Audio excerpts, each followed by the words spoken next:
We do have a turkey after all. It's our Jack Ferris. What can you expect for Phil Knight's 80th birthday? And if he's 80, Keith, I think that makes him 6 or 7 years older than you. Now, for Washington State, the non-conference hoop schedule has been a lot like M. Night Shyamalan's movie career.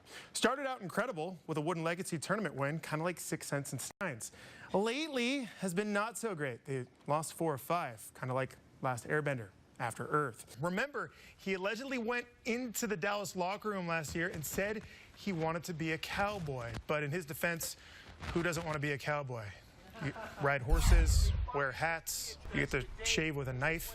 We'll keep this one in Seattle because the Seahawks may have solved their kicking woes. Today, they signed Sebastian Janikowski, who has been kicking for the Raiders for the last 45 years. But enough about Florida. Let's talk about me. I'm surprised you didn't make mention of my jacket. This is my travel jacket, and since I'm in Portland, I think you can call it my trail blazer. I'll pause so you at home can appreciate that dad joke, and I'll pick it up here. 15 games into the season, the Mariners are 9-6. That's a pretty decent record by any standards, and it's a great mark considering all of the injuries out of Seattle.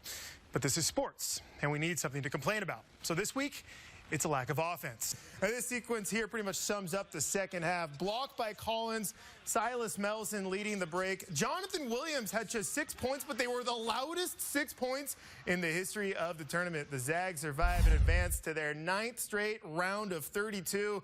And perhaps more importantly, they keep that 0 in the right-hand column for 1 seed. Death, taxes, and Jesuit colleges having really good basketball programs. These two teams, the Zags and the Jays, certainly no exception to that rule. Meade, G, Prep trying to hang on to the 2 seed in the GSL 4A. Bullpups on the move early on the option. They swing it out to Eric Floyd. He's going to tiptoe into the end zone for the 6-0 advantage. More Bullpups. This time it's Connor O'Halloran. He keeps it. You can do that when you run the option, if you guys didn't know that. He is going to run a little bit sideways here, too, picking up the sideways yards, which is always important.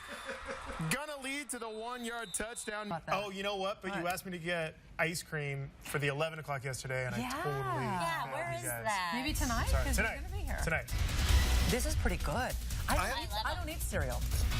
You don't eat cereal? This is like dessert. This is not even, this isn't